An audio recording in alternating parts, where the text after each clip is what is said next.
Good afternoon. Excuse me. Good afternoon. This meeting will come to order. Ladies and gentlemen, this is the regular meeting of the Land Use and Transportation Committee. I'm Supervisor Malia Cohen, chair of this committee, and to my right is Supervisor Scott Weiner, who is the vice chair. And on my left sits Supervisor Aaron Peskin. Our clerk today is the lovely Elisa Samara. And I want to take a moment and also recognize our friends at SF Gov TV that are making this broadcast available and possible. That's Jim Smith and Leo Diocese. Madam Clerk, do you have any announcements? Yes, please make sure to silence all cell phones and electronic devices. Completed speaker cards and copies of any documents to be included as part of the file should be submitted to the clerk. Items acted upon today will appear on the November 1st Board of Supervisors agenda unless otherwise stated. Thank you. Thank you very much. Could you call item 1, please? Yes. Item number 1 is an ordinance amending ordinance number 1061 to change the sidewalk width along DeHaro Street between 15th and 16th Streets and making appropriate findings. All right. We've got Javier Rivera, who is going to be joining us. He's a representative from Public Works. He's here to make the presentation. Welcome, Javier. Good to see you. The floor is yours. Oh, got to speak into the mic. Pull it up. Hold on. No? There we go. All right. Good afternoon. Javier Rivera from Department of Public Works. The legislation you have before you is, while it's legally a sidewalk reduction, in reality what's happened is that the area was never developed. It has an official sidewalk width of 15 feet currently. Right now the developer's developing a 10-foot sidewalk which will allow for pedestrian access as well as keep the parking in the area. So everyone's looked at this, planning has reviewed it and determined that it meets the Better Streets recommendations. MTA and Fire have approved it as well. All right. Thank you. I just have one question, which is the narrative says it's a 10-foot wide sidewalk, and you just said it's a 10-foot wide sidewalk, but the actual exhibit shows it as an 11-foot sidewalk. I would have to double check. It should be a 10-foot sidewalk. This is on DeHaro, right? Correct. Because it shows the sidewalk on 16th at 10 feet, and then it shows the former undeveloped sidewalk as 15 feet, and then the dark line cuts away 4 feet of it. And then there's a little thing that says the remaining thing is 11. I mean, 11. I don't care because you guys seem to be comfortable with 10, but presumably the map should reflect, I mean, insofar as this is the Department of Public Works official sidewalk change along the east side of DeHaro, it should probably... Absolutely. I could provide updated copies for the file. And double check on that. But it was reviewed for 10 feet, just for the record. It was reviewed and cleared for 10 feet. This does have the city surveyor's signature Stamp. on the bottom. Correct. All right. Is that it, Javier? That's it. Yep. Okay, fantastic. So just by way of background, so currently the DPW and MTA maps, there is a conflict. MTA has no sidewalk on this location, and the cars park at a 90-degree angle. And whereas the DPW sidewalk is mapped. So the proposal by SKS, I don't know if there's any representatives from SKS here, they developed the adjacent Jessica McClintock building, and they're going to allow for construction of a new sidewalk while also maintaining the 90-degree marking, and this is for an ample right-of-way. This is actually a compromise, so my gratitude is to SKS and the neighbors at 1400 16th Street, specifically World Gym, not to reduce the amount of parking by maintaining the 15-foot sidewalk width. So, Javier, I think that's it for you. Thank you very much. Thank you. Is there anyone else that's here to make a presentation on this item? Okay, seeing none. Colleagues, any other discussion? All right, let's go take it to the public comment. All right, folks, time to comment on item number 1. You'll have 2 minutes. 2 minutes. 2 minutes to comment. On item 1, you'll hear a soft chime indicating a remaining balance of time of 30 seconds. Once that time has expired, the mic will be cut off, and we will thank you for your public comment and invite the next person to come up behind you. Is there anyone else that'd like to speak? Seeing none, public comment is closed on item 1. Thank you. So, colleagues, can I get a motion on this item? I also move and would love to hear back from the department offline with regard to that 1 foot The difference clarification there. on the foot width of the sidewalk, not a problem. Mr. Javier, did you hear that? Did you hear that? Okay, acknowledged. All right, motion made, and without objection, that motion passes. Thank you. Item 2, please, Ms. Clerk. Item number 2 is an ordinance designating 1345 Ocean Avenue, also known as Ingleside Presbyterian Church and the Great Cloud of Witnesses, as a landmark under Planning Code Article 10 and making appropriate findings. Thank you. So the Historic Preservation Commission is the author of this item. Before staff presents, I understand that Jen Lowe from Supervisor Yee's office is here. Welcome, Ms. Lowe, and would like to make a few remarks.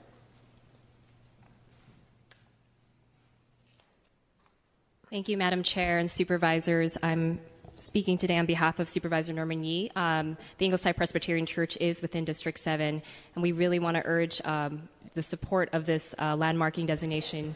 As you'll see from the Historic Preservation Commission, this building is not only remarkably historic, but also what lies within it. This is the Ingleside Presbyterian Church's Cloud of Witnesses mural, is something that Reverend Roland Gordon has been working on for over 35 years. It is something that is historic and has captured many memories and people of distinction within the walls of this church. And we really want to put in resources to not only preserve it, but to continue its growth. And we just wanted to commend Reverend Gordon and his staff for everything that they do for the community. Ingleside Presbyterian is very active. Every week we see food pantries, after-school programs. They do so much for the community, and we want to do everything we can to preserve this great resource to the African-American and for the San Francisco community. Thank you. All right, thank you very much. One of Willie Brown's favorite spots in the city. All right, thank you, Supervisor Peskin.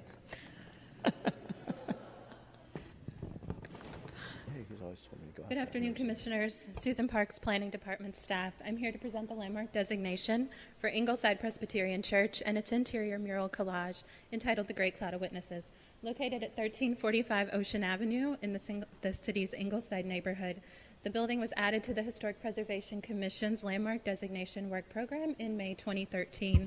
Ma'am, can you speak into the mic? At the request of Thank you. SF Heritage and Reverend Roland Gordon.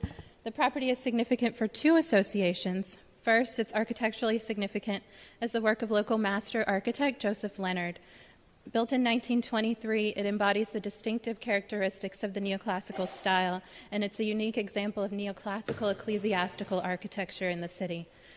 Leonard is best known for his residence parks, including Jordan Park and Ingleside Terraces. The church is one of Leonard's few extant religious structures. Secondly, the church is architecturally and culturally significant for its interior mural collage, The Great Cloud of Witnesses. Reverend Gordon never set out to be an artist, but most folk artists never do.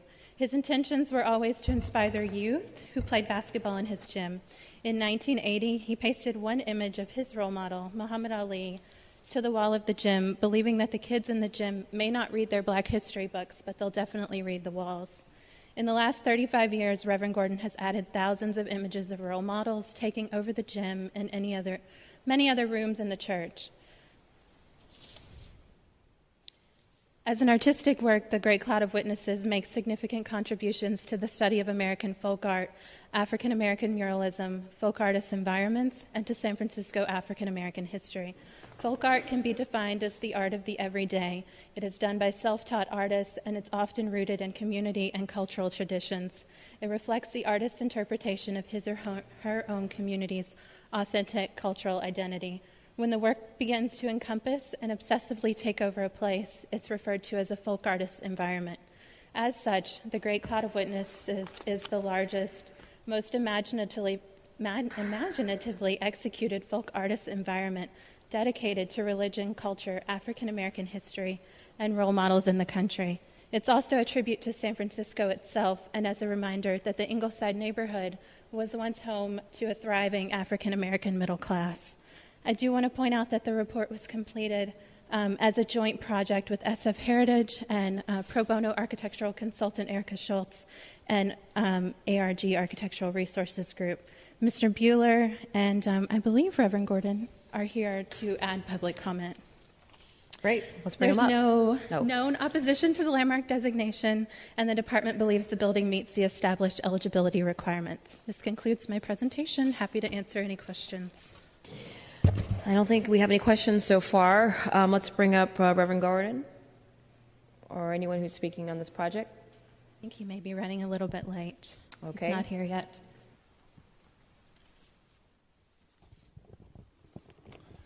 Good afternoon, members of the committee. My name is Mike Bueller. I'm president and CEO of San Francisco Heritage. We are so proud to be the sponsors of this nomination. Reflects about 2 years of work by multiple authors, including Erica Schultz and Heritage's former deputy director, Desiree Smith, as well as Susan in the planning department and other members of the planning department. This is truly a unique and exceptionally significant landmark for all the reasons stated in the staff presentation. It immediately captures your imagination and inspiration when you step in the doors of Ingleside Presbyterian Church. Of course, it reflects the life's work of Reverend Gordon, who I regret is not here today to speak of the project. And also, importantly, it helps rectify, in a small way, the underrepresentation of the African American community among the city's landmarks today. Thank you very much. Great. Thank you for your presentation, Mr. Bueller. Let's go ahead and move into public comment at this time. If there's any member of the public that would like to speak on this item, please come up and do so. This is for item number 2. Thank you. Hi, my name is Neil Ballard. I work for the Ocean Avenue Association. So we are working on a number of preservation projects right now, and most of them relate to preserving smaller buildings for retail use or other community uses. But we have a couple of real landmarks on Ocean Avenue that stand out, and this is certainly one of them, in a class with the El Rey Theater building on the 1900 block of Ocean and the Lakeside Medical building past Junipero Serra. Inside and out, it's a really special building, so we encourage you to support this landmarking decision, and we thank all the work that's been done by Heritage and the landmarking experts in planning and the supervisor's office. Thanks so much. Thank you. Anyone else would like to speak on this item? Okay, public comment is closed. I will say I am delighted to see that the landmarking experts and the planning department have all come together. I think this is a fantastic building. As a child growing up in San Francisco, I do remember spending a little time in the gym. So I'm happy to see that it will be designated and preserred. Colleagues, if there's no other... Mr. Peskin, I see your name on the list. Madam Chair, there is an amendment that needs to be made to this ordinance to add Section 302 findings. I can have somebody bring copies of it shortly if you wanted to move on to the next one before you accepted the amendments. Can you read into the record what the amendments are? Yes, I can. On page 2, lines 4 through 20 are Planning Code Section 302 findings that need to be included because they were inadvertently left out of the HPC resolution. Would you like me to read the findings off?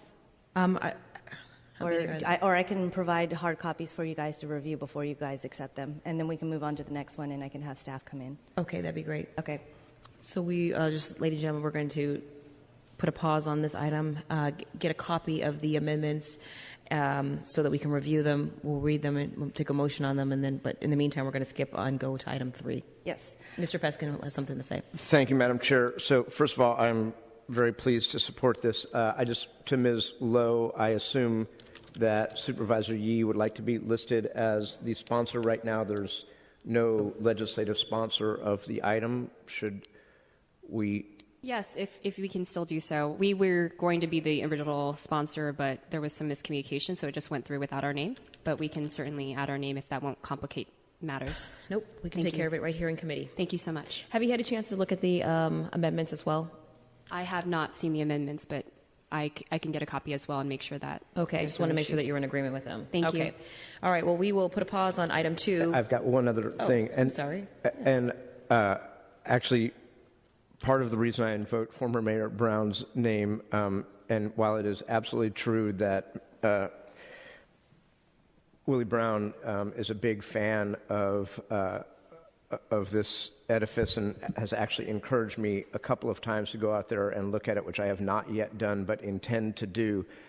What that jogged in my mind, ironically, is that in 1994, at the end of his tenure as the Speaker of the California State Assembly, then Assemblymember Brown was the author of an Assembly Bill 133, which ultimately passed. And even though the city and county of San Francisco, ironically, took that all the way up to the United States Supreme Court, that did not hear it on a writ of supersedence, I think is what it was called,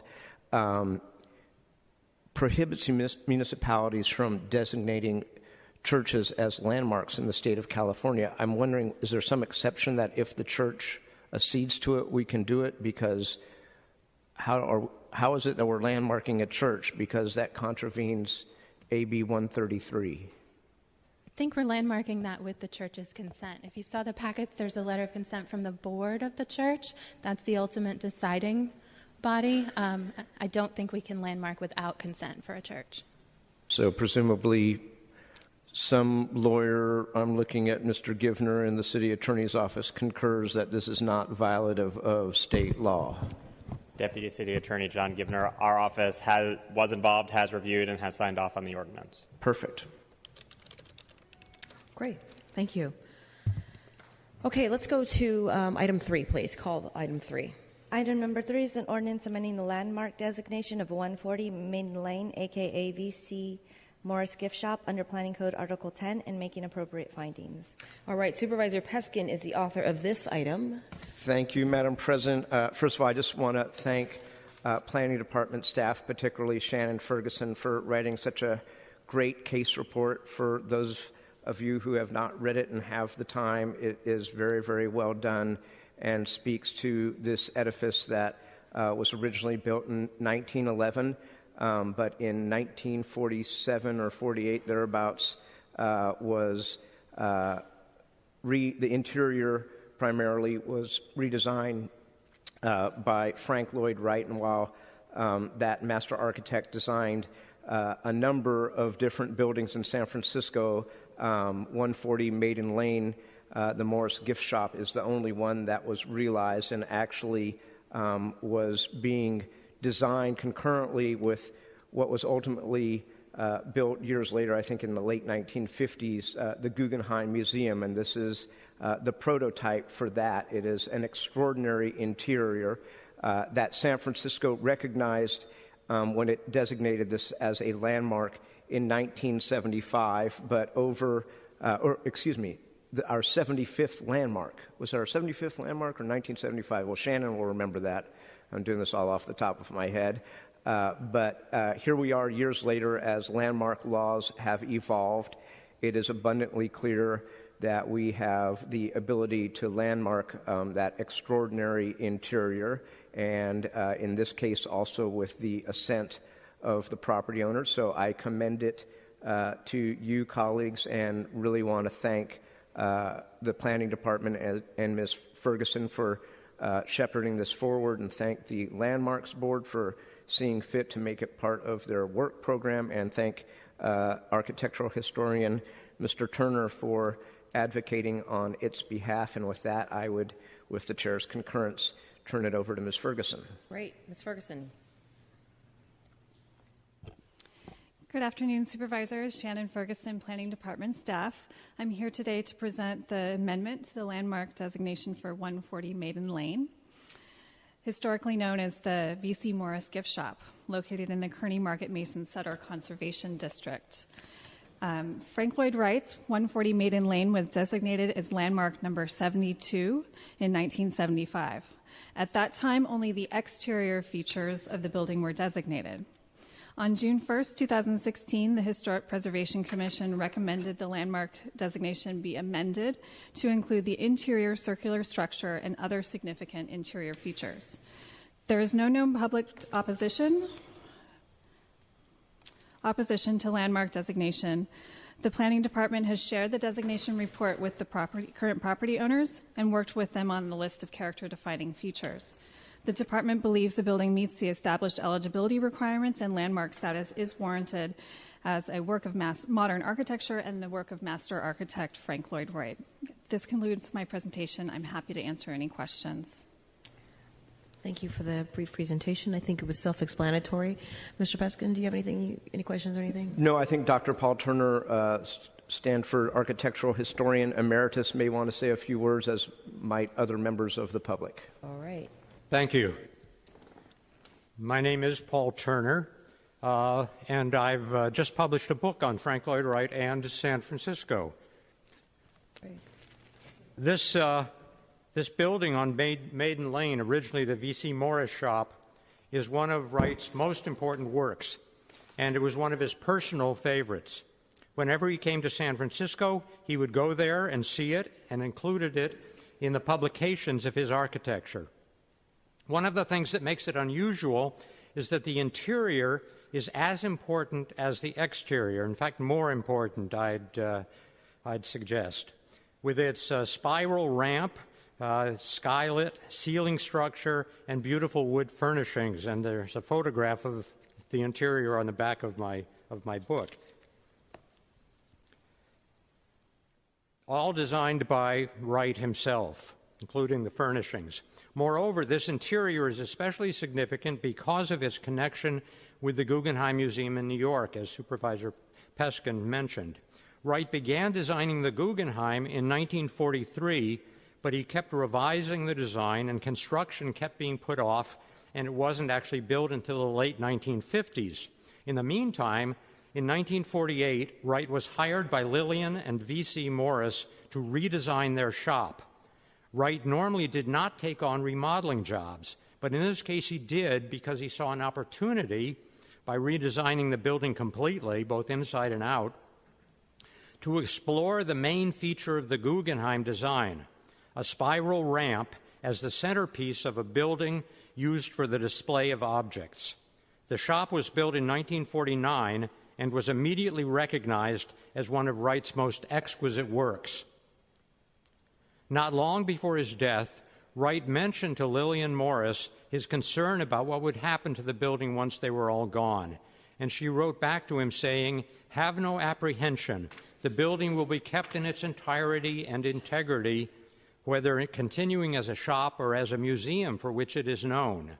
By then, it had already become a kind of pilgrimage site for lovers of architecture from around the world, as it still is. More than any other comparable American building I can think of, this San Francisco treasure, including its interior, and especially its interior, should be kept in its integrity and entirety, as Lillian Morris said to Frank Lloyd Wright. Thank you. Thank you. At this time, I'd like to open up public comment. And just as a reminder, public commenters will be able to have 2 minutes to speak on this topic. Please come up to the podium. All right, seeing none, public comment is closed at this time. Thank you. Supervisor Peskin, any last remarks?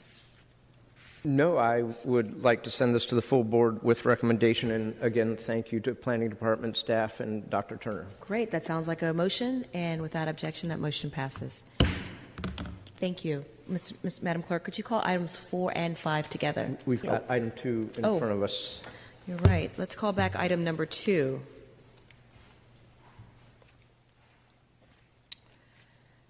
Colleagues, have you had a chance to take a look at the amendments? Because if so, we could... I did, and I just have 2 questions. One is, well, one, we should obviously put Supervisor Yee as the sponsor. Obviously. And my 2 questions are, one, why it has not been approved as to form, and 2, there are still a number of blanks that I would have assumed would have at this point been filled in on page 3, the number of the board file on page 4, the same on page 5, the docket number in 2 places. Deputy City Attorney John Gibner, my office did prepare this amendment adding the findings. We have approved us to form, just a little scramble to get the documents in front of you. So the clerk's office just printed the Word version so that you could approve it. Often when we are making amendments, we continue to include the blanks, and the clerk's office fills them in after the board adopts the amendments. So all the appropriate numbers will be added by the clerk after the committee adopts these amendments. Then, Madam Chair, I would make a motion to accept the amendments and then send the item to the full board as amended with recommendation. All right. Motion has been made. And it looks like we can take that motion without objection. Thank you. As amended, it's going to be going forward with a positive recommendation. Got it? All right. Great. Madam Clerk, could you call items 4 and 5 together, please? Yes. Item number 4 is an ordinance amending the planning code to clarify exemptions for non-commercial signs, increase and shorten time for penalties for display of illegal general advertising signs, and allow property liens. And item number 5 is an ordinance amending the planning code to correct and update provisions and definitions of historic and wind signs, restrict areas for general advertising signs, amending the zoning map to delete various sign districts, and making appropriate findings. Thank you. Supervisor Peskin is the author of these items. Supervisor Peskin, you have any remarks? Thank you, Madam Chair. Item 4 is the first of the 2 pieces of legislation today that would amend Article 6 of the Planning Code to enhance existing penalties for the installation of illegal general advertising signs. As you may recall, in 2002, I was the chief author of Proposition G, which was the citywide ban on new general advertising signs, and since that time have done a number of pieces of legislation to further meet the intent of Proposition G, as well as meet the voters' intention of regulating general advertising signs in San Francisco. Earlier this year, during the Super Bowl 50 event, you may recall some front page coverage about an illegal sign on the facade of Embarcadero 4. And interestingly enough, that pointed out a few weaknesses in our sign legislation in the Planning Code in Article 6, which was that there was a 30-day notice provision, and yet the event itself was going to last much less than 30 days. So in working with our zoning administrator and city attorney's office, we have figured out ways to change that, to reduce that period to 3 days if served in person and 5 days if served by mail, and to institute a fine regimen which escalates over time depending on the duration that illegal sign is maintained. I want to thank Anne Marie Rogers for her helping us on this legislation, as well as Tom Radulovich. They may want to add a few words. This legislation, along with the next item 5, has been reviewed and recommended by the Planning Commission. Item number 5 is the second piece of sign-related legislation, which is designed to clean up a number of definitions, delete obsolete and redundant sections of the code, and to restrict the areas where general advertising signs are permitted, and also restrict the relocation of general advertising signs, which is not a big deal given that nobody seems to do it. Although we did provide for that in Prop G, and it would still be allowed, but in less areas, and this too has been reviewed and recommended by the Planning Commission. And I see Ms. Rogers here today, and I know she is capable and willing to present on the nuances of these 2 items. And by the way, I do have one little amendment to item number 5, which is on, which I've distributed to my 2 colleagues on this panel. They are on page 6 at line 20 to delete the header identifying sign, and actually then on the next line to add the words identifying sign. It's just a formatting issue. And on page 7 at line 4 to capitalize the word signs. And so there are those amendments in front of you on the first item, item number 4. Thank you very much. Anne-Marie Rogers, Planning Department staff. I'm here to relay the Planning Commission's enthusiastic endorsement of these two ordinances as they will help strengthen and maintain the city's character. In particular, the Planning Commission pointed out 3 objectives that these ordinances will do. The first is to strengthen the general advertising signs, and as you've just heard in detail, especially the enforcement penalties related to those signage controls. Number 2, this will align the city's sign controls with the First Amendment protections for non-commercial speech. And number 3, it will update and improve our signage controls, and this is always a laudable goal as far as our Planning Commission is concerned. So thank you very much. Thank you, Ms. Thank you. And I also want to shout out my staff, Lee Hepner, who's worked with the Planning Department and the public and the City Attorney's Office on this for a number of months. Thank you, Mr. Hepner. All right, Supervisor Peskin, could we go to public comment at this time? All right, ladies and gentlemen, public comment on items 4 and 5. Although they're 2 items combined, you'll still only have 2 minutes. Nice try. Not going to get 4. Just kidding. It's good to see you, Tom. Thank you. Good to see you as well. Thank you, supervisors. Just wanted to speak in favor of this. As Supervisor Peskin mentioned, I did work with their office on this, and it's long overdue. We had a whole incredible mess of sign definitions and controls, and I think this consolidates them, brings them up to date, and as Anne-Marie mentioned, kind of jibes them with the First Amendment. Just a few important pieces, though. The context for this and for actually some of the other items on this agenda. We've been working for years as a city to really try and say that streets are the public spaces of the city and to dignify them, to encourage better street design, to emphasize streets as public places, to green them, and so on. We have said that we want distinctive neighborhoods where small and local businesses can thrive and to protect the character of our city. We have said that we want light, sunlight and air, that we want to preserve views, that we want to preserve the public open spaces, views of the sky, and so on. We have also said that we want every neighborhood, even though they're called commercial zones and mixed-use zones in each of the 111 zoning districts, virtually every neighborhood is a residential neighborhood. That starts at the first story above the ground. So that idea that you need to balance the needs of commerce below with the residents who live above, make sure that you protect the livability and character and quality of life of the neighborhoods for upper story residents is all important. We think that these sign ordinances really advance that. And then also get rid of the blight that is billboards.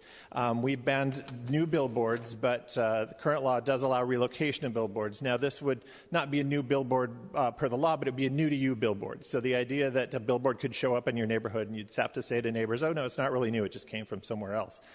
To those neighbors, it's a new billboard. So we should ban them, and this legislation fairly effectively does that in most of the zoning districts of the city. So we hope that you will support it. Thank you very much. Thank you, Mr. Radulovich. Is there any other members of the public that'd like to speak at this time? All right, seeing none, public comment is closed. Madam Chair, Supervisor Wiener, if it is acceptable, I'd like to move the 2 technical amendments to item number 4 and then send item 4 as amended to the full board with recommendation as a committee report for consideration tomorrow, October 25th, and send item 5 with recommendation as a committee report for consideration tomorrow, October 25th as well. All right. Deputy City Attorney, no problems with that motion? Perfect. All right, we will accept that motion as well as the amendments. And without objection, it passes.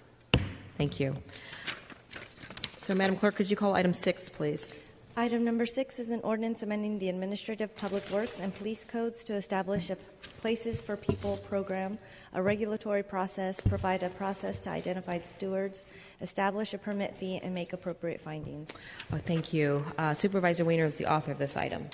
Thank you very much, Madam Chair. Colleagues, before us today is, frankly, long overdue and exciting legislation that would, after nearly 8 years, formally recognize the Pavement to Parks program, which promotes temporary uses and temporary plazas, temporary public spaces in the public realm. This legislation does not have to do with creating permanent plazas. It's with temporary public spaces. The effort began in 2009 with what later became known as Jane Warner Plaza in the district I represent at the corner of Castro and Market, with broad participation from merchants, neighbors, city departments, and our public realm advocates.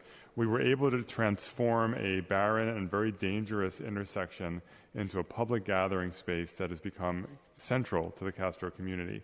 It's where people meet, where musicians play, where people dance, and where visitors first enter the neighborhood. It is now a safer area for many people, including pedestrians. Jane Warner Plaza first emerged as a test with cardboard planters, paint, and some movable furniture, because that was the deal. Instead of trying to solve every conceivable issue before we engage in that temporary test, the community agreed that we'd use the space itself to inform us of what worked and what did not work. The ideal was that the space could be flexible, could be transformed, and if necessary, could be removed. But with hard work from the community and the Castro Community Benefit District, and despite some challenges, today Jane Warner Plaza is a permanent plaza with landscape planters, decorative lights, and cafe tables and chairs. This is what the legislation before us aims to do: provide a clear, concise, and predictable interagency process informed by these past 8 years at Jane Warner Plaza and at other plazas in various parts of the city. The legislation will solidify the importance of public process. It will recognize the fact that the public spaces such as these are successful only if there is broad buy-in and support. The legislation also helps ensure that we're promoting equity in the program by encouraging applications not just from the center of the city, but from all over. The Places for People's ordinance before us also helps to address two key aspects of the program that have needed support: ensuring that we have a strong enforcement paradigm and that we're supporting the activation of these public spaces with public activities. This effort, which also includes the Parklet program, has become internationally acclaimed, with cities from all over the globe following our model. We in San Francisco should be very, very proud of pioneering much of this work. I want to strongly thank the city departments who worked with us on this legislation. First and foremost, the Department of Public Works, the Planning Department, the MTA, and the Entertainment Commission for working together to develop this great piece of legislation, which is nearly a year in the making. I'll be introducing some amendments today that are the result of collaboration among our partner agencies. The amendments clarify Public Works' role in the issuance of permits. They clarify certain procedural steps, and they clarify the relationship to existing review bodies such as ISCOT. In addition, I'll be requesting that the committee duplicate the file to allow us to continue to work on a trailing aspect of the ordinance around fees. We will work that out with the Department of Public Works, and the trailing legislation will then be brought forward. Our goal is to strike the best possible balance by ensuring that departments involved in this work have their costs covered, but that the fees don't become a barrier to entry for local communities, particularly in parts of the city that have not participated in the program as much, and for projects that meet a broader community objective. The Department of Public Works has also requested that we consider how to deal with outlying applications that may come outside of the prescribed process, and we're happy to work with the department on that issue as well. I want to thank the many people who have weighed in with support for the program, and you do have letters from numerous organizations, including Walk San Francisco, the Bicycle Coalition, the Parks Alliance, San Francisco Beautiful, the Yerba Buena Community Benefit District, the Noe Valley Association, the Castro Community Benefit District, the Street Plans Collaborative, and the Youth Art Exchange, among others. This is broadly supported in the community. Today we have John Thomas from the Department of Public Works, and Neil Hershoey and Robin Abad from Planning, and staff from the MTA are also here to answer any questions. So I'm now going to turn it over to Neil from Planning to hear a presentation, and we do have the slides printed out for us as well. Thank you. Thank you. And I'm sure if I may also, I want to specifically thank Andres Power in my office, who's done an enormous amount of work with the departments and with the community. Of course. Thank you very much, Supervisor Wiener. Supervisor Cohen, Supervisor Peskin, it's a pleasure to be here today. My name is Neil Rashowi, and I manage the City Design Group in the San Francisco Planning Department. Quickly, I want to give you a little bit of context and background before handing it over to Robin to walk you through the legislative proposal. And at the end, we'll have the opportunity for John Thomas from the Department of Public Works to come up and say a few words in support. This has been a truly collaborative process, one that we've worked very, very hard at as city agencies and with the Supervisor's Office to make sure that what is brought forward to you today is a consensus package. I'd also like to recognize there's MTA Sarah Jones and Danielle Harris and John Gavin from the Department of Real Estate joining us today, also in support of the legislation. I'd like to pause just for one moment and reflect on why adopting this legislation, which makes it faster, more transparent, more accessible, and less expensive for residents to make public realm improvements in their own communities, why that is so important for the city and will be seen as a model for cities from across the country and I hope around the world. Our public spaces are one of the true democratic institutions in our society, where everyone is equal. As such, they perform the critical task of bringing people together, often of disparate backgrounds, for moments of connection, and we know that these fleeting moments of positive interaction between strangers produces a strong emotional response within us. Public space that is well designed and in partnership with the community can help erase barriers that divide us. And today, more than ever, we all need more opportunities to connect with our fellow San Franciscans. These connections improve our well-being by meeting a fundamental need of all people for social connection. The opposite of social connection is, of course, social isolation, which is all too easy to feel in our cities, including San Francisco today, and especially during times of rapid change and uncertainty. Social isolation leads to divisions, a lack of empathy and understanding across disparate groups, and importantly, this undermines our urban culture that binds San Franciscans. Our urban culture allows us to be both individuals pursuing our personal lives and our personal goals, but also residents of a collective endeavor, which itself needs careful participation in and sometimes sacrifice, but is essential to a healthy society. How we design our streets and public spaces can either encourage these opportunities for social connection or undermine them. Not often enough do we design and manage our streets as socially connective space. Our streets as public space can help build bridges and trust between strangers and between people from different backgrounds, and strengthen that sense and that belief in good intent between strangers, or they can weaken that. And when our streets constitute about 25% of the city's land area, and when they are the places where we have by far the greatest amount of contact with fellow residents, workers, and visitors, the opportunity offered by the public realm equals an opportunity to strengthen our social fabric that underlines healthy communities. And the Places for People legislation explicitly recognizes our streets as these socially connective spaces and works to strengthen our tools to bring more high-quality public spaces to all San Franciscans. Now, the growth of the San Francisco's Pavement of Parks, Living Innovation Zone, and Market Street Prototyping Festival programs underscores this enduring value, and represented by the three core agencies at the beginning of the presentation, as well as the countless others shown here where we have collaborated together in all neighborhoods across the city. It also includes numerous community organizations of all kinds and all shapes and sizes, both local and major national philanthropic organizations. And this has become an internationally recognized brand that generates requests for information from countless cities across the country and around the world, national and international speaking invitations, and emulation on just about every single continent. Now, this work is deeply embedded in the city's policy framework, with explicit targets set for the number of projects each year as outlined in the city's pedestrian framework.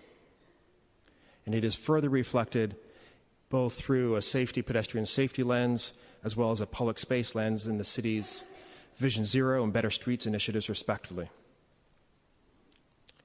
And reflecting on the growth of this program, moving from 4 pilot parklets and 4 pilot plazas almost 10 years ago to a huge body of work that is owned by both city agencies and community organizations. It includes more than 60 parklets, partnerships with cultural institutions such as the YBCA, educational institutions like CCA, and small-scale projects like the Portable Bike Corral, to the very large scale like Winter Walk and the Market Street Prototyping Festival. As you can see, the use of temporary urbanism has touched every single neighborhood in the city. It is helping to change the culture of public space, and it recognizes that space for healthy social connections is foundational to every community in San Francisco. Finally, San Francisco has been recognized as an international leader in both public space design and for developing community engagement processes that empower community members to take ownership of local public space and define their vision for a more connected, social, and moving public realm. And with that, I'd like to hand the presentation over to Robin Abad from the City Design Group to walk you through the legislation. Thank you very much. Thank you, Neil. Supervisors, I'm Robin Abad from the San Francisco Planning Department. And as Neil mentioned, this popularity of this program has created extremely high demand. That demand does come with its challenges. It's a strain for our city departments to keep up with the amount of activity that our neighborhoods are asking us to facilitate.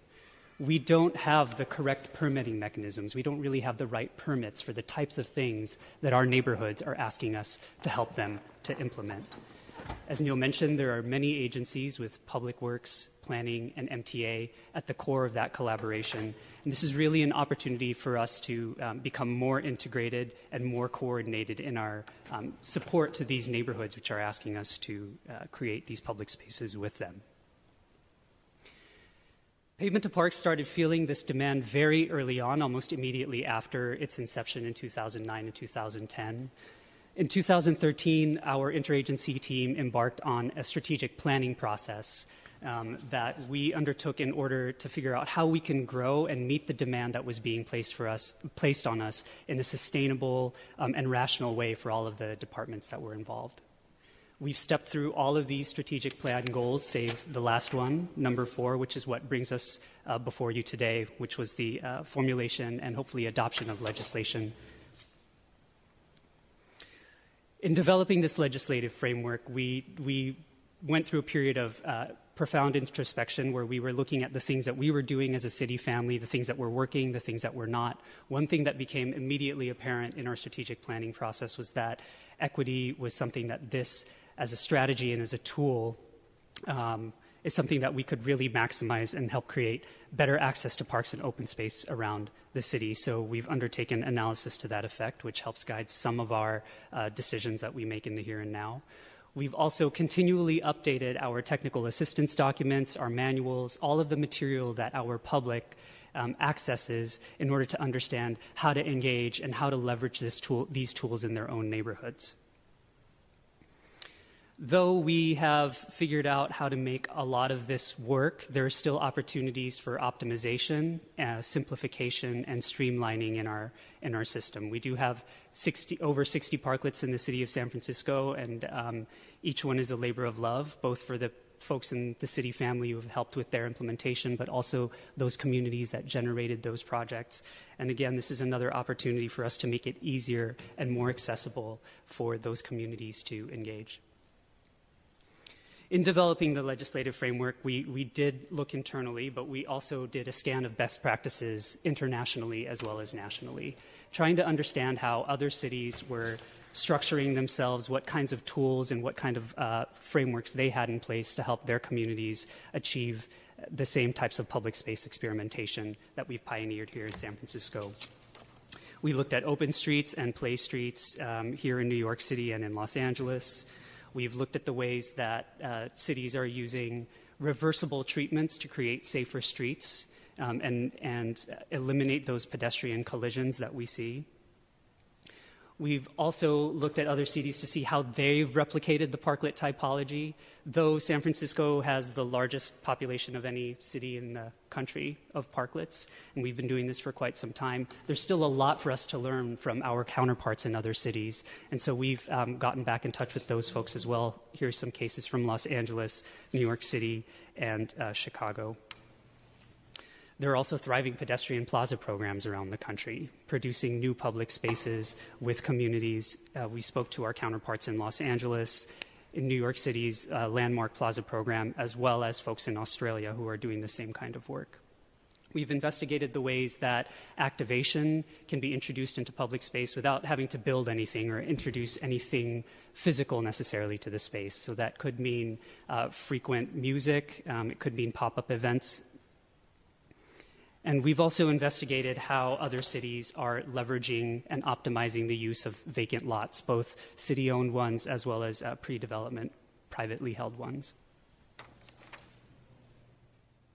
So in doing this introspection and also doing this national and international scan, our interagency team came up with these 15 early outcomes that we wanted to make sure that the legislation would be able to facilitate. It's quite lengthy. I won't go through all of them, but this is just to say that we mapped all of these outcomes to the various places in our city code that we could do some surgical alteration in order to create the streamlining that we wanted to achieve. I won't belabor the 6 program goals too much since and both Supervisor Wiener and Neil talked about this, but first and foremost, this is about lowering barriers to participation in this program. These are both process barriers as well as financial barriers, resource barriers. We know that we can be focusing energies and making it easier for less resource neighborhoods, less affluent neighborhoods to be accessing this tool. And we also know that activation is a really key component of these places being successful over time. And this legislation will help us create activation opportunities that don't require a laborious procedure for the project sponsor to go to permitting bodies over and over again, every time they want to have a yoga class or every time they want to have a movie night, anytime they want to have some live performance or some other event. We want to streamline. We want to figure out ways to provide grants and help these less affluent neighborhoods have access to this strategy, as well as just define clear operations parameters and permitting terms that will add clarity for both the public sponsor, but also all the city departments which participate in review, monitoring, and enforcement.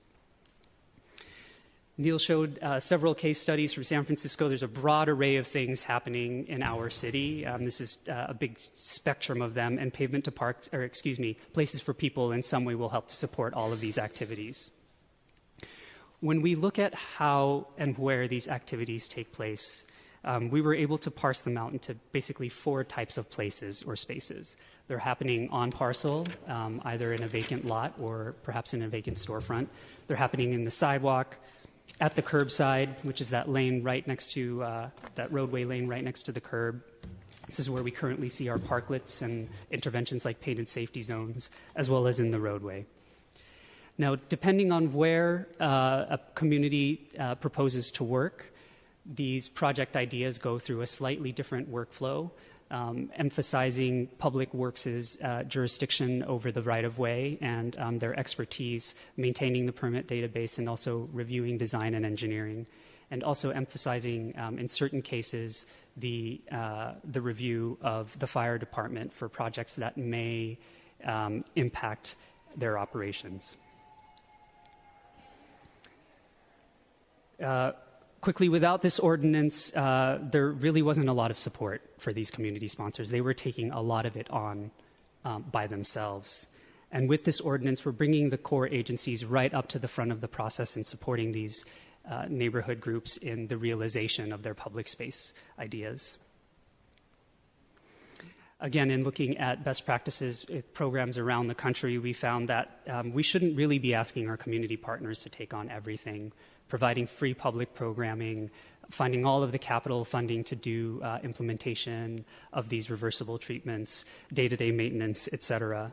There's really a more sensible way that the city can bring its resources to bear in a streamlined and coordinated fashion to help these community-generated public space projects. Hopefully, after legislation is adopted, there's still a lot of work that departments need to do with one another, as Neil alluded to. And these are just a few of the items that we have on our docket. And with that, I'll turn it over to John Thomas, City Engineer with the Department of Public Works.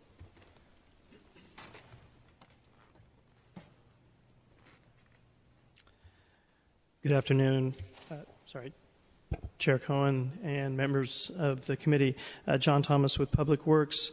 As has been mentioned by both Neil and Robin, the departments in Supervisor Weiner's office worked collaboratively to draft the legislation before you. Public Works supports the Places for People program and stands ready to work with the Planning Department and others to help implement these important projects. As you know, Public Works implements many streetscape projects which represent permanent improvements to the public realm. This program will help to continue to expand those improvements by facilitating projects of a more temporary nature, but which still have a powerful impact on our neighborhoods. Happy to answer any questions or provide additional input. Thank you, Mr. Thomas. And just to be clear, other than the fee issue, which I know we're going to work with you collaboratively on in trailing legislation, my understanding is that Public Works is supportive of the remainder of the legislation. That is correct. Okay, thank you very much. And I appreciate you guys working with us on this. Thank you. Okay, any other departmental presentations? Okay, great. Thank you to everyone. Thank you for the presentation. Okay, at this point, we will open it up for public comment. Public comment will be 2 minutes. I will call the cards that I have. You don't have to testify in the exact order. Nicole Ferrara, Alice Rogers, Amandeep Jawa, Jared Press, Marcos Major, Darcy Brown, Bonnie Bergeron, Susan Ryan, Rachel Norton, Sahidi Karampudi, Ruel Daniels, Claude Imbault, and Tom Radulovich.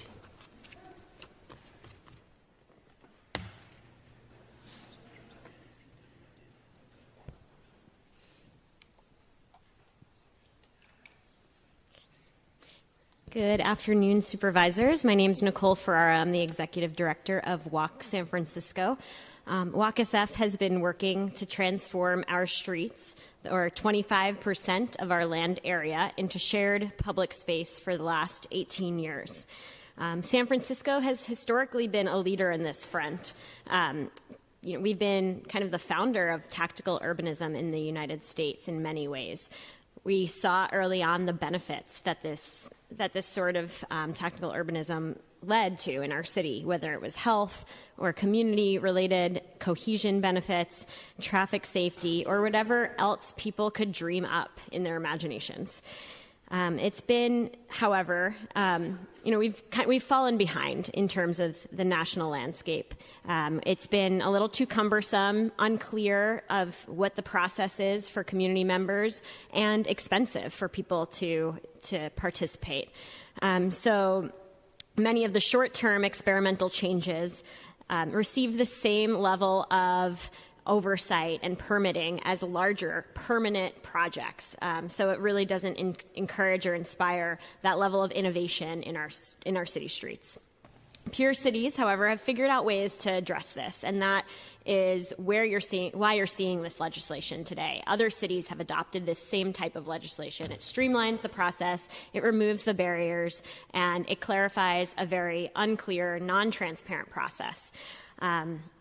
And, I think if we want to continue to encourage community-led innovation and experimentation on our streets, we have to remove the pay-to-play barrier. Right now, it's just too expensive for community members, too unclear how to get involved for community members that want to innovate on their streets.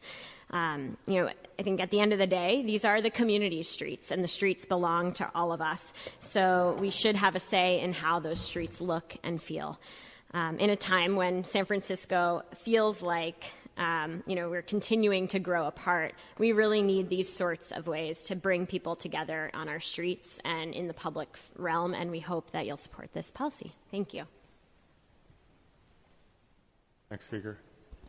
Good afternoon, Supervisors. I'm Alice Rogers, and I am representing the South Park Improvement Association. We are incredibly supportive of this legislation and of the Pavement to Parks program. It's a gracious and generous gift to the city,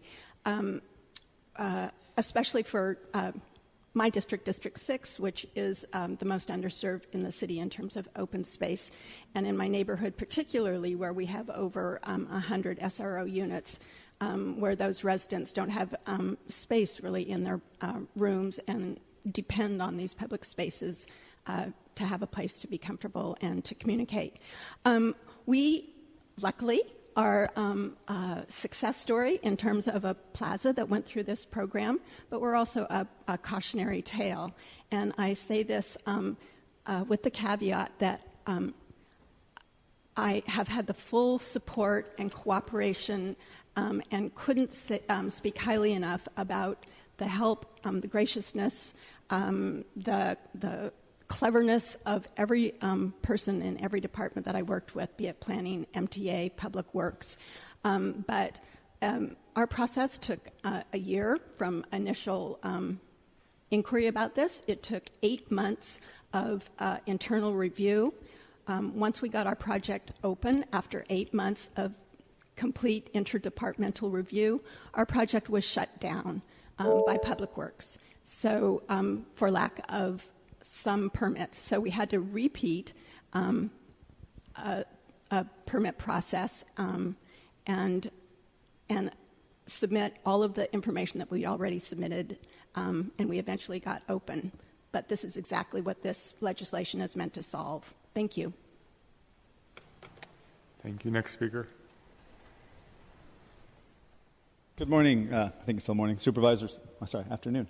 My name is Amandeep Jawa, and I'm here before you as a private citizen and as a beneficiary of the Pavement to Parks program. I am the proprietor, my wife and I, of the only parklet in front of a private residence. And I just want to say a few things real quick. One is that the flowery language used by a gentleman earlier, I'm sorry I didn't catch his name, about how these spaces are magical and bring people together is all shockingly true. I had no idea how much more interaction I would have with my neighbors and people who just walk down Valencia Street, but also how much interaction they would have with each other. These are beautiful things, and they really do build the social fabric of our neighborhoods. And that leads me to our second point, which is that I really do wish more people could experience this. And right now, as gracious and helpful as city staff is in getting these things started, it is very clear that there are problems with keeping these things maintained because we fall into traps that are procedural in nature. And that's what this legislation gets us, right? It helps make these procedural traps go away so that this process is streamlined and more sane. And that will do what I hope happens, which will be that more people will be able to have parklets. Not just businesses, but more private individuals. And I think one of the problems I've found is that as a private individual, there are a lot of these traps. So I really strongly encourage you to move this legislation forward, and I couldn't be more thankful for the efforts of city staff to make this happen. Thank you.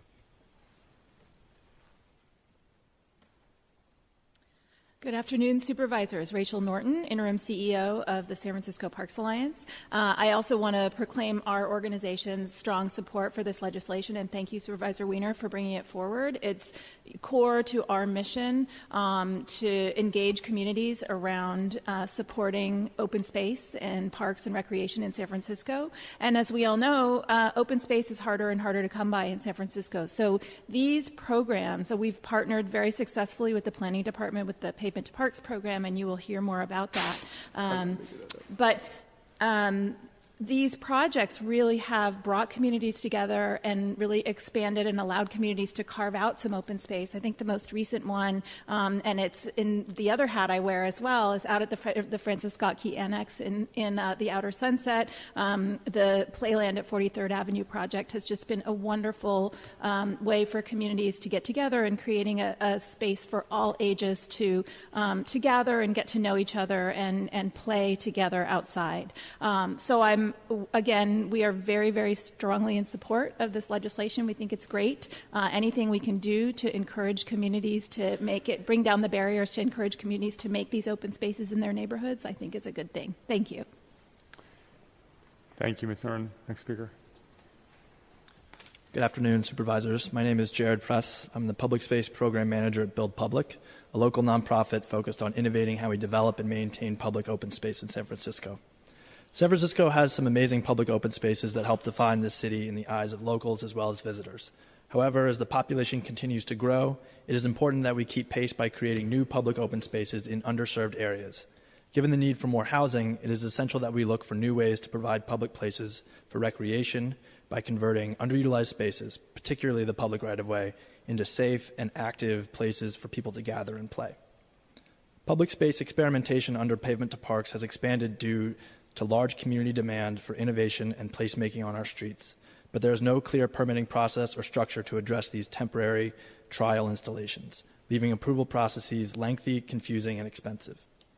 Creating these entirely new types of open spaces is a challenging process and requires an interactive and engaging process of experimentation and demonstration to gauge their viability within various neighborhoods throughout the city. The Places for People programs provide an excellent means of testing out these new types of open spaces and figuring out what works and what doesn't in a given location. The importance of the temporary, tactical, and community-driven nature of the Places for People programs cannot be overstated when it comes to shifting how people think about the public realm. As such, Build Public enthusiastically supports the effort to simplify and standardize the placemaking efforts in our city while also increasing transparency, and encourages you to do the same by passing this legislation. Thank you. Thank you. Next speaker. Good afternoon, supervisors. My name is Sihiti Karampudi, and I work at the San Francisco Parks Alliance as the Pavement to Parks Partnerships Manager. Pavement to Parks creates safer, more walkable neighborhoods. These public space projects are initiated by neighborhood stakeholders and community organizations, celebrating the strong grassroots nature of civic engagement in San Francisco. I have worked with different groups around the city to create and steward these spaces for almost 3 years. The city's interagency review, permitting, technical and financial assistance services are confusing and out of date. These complexities form barriers to wide participation by community groups. The Places for People program is a comprehensive interagency permitting framework that will streamline the community-based development of projects across our city. I've been to many openings of our projects, and I've seen people literally in tears because they're so happy to have open space that they can sit in and enjoy their neighborhoods. And this program, these projects are super important to our city. So thank you for supporting this.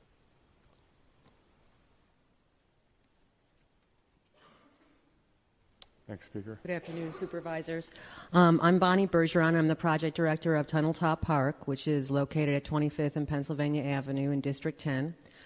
I'm also the interim park partner and project manager over at San Francisco Parks Alliance.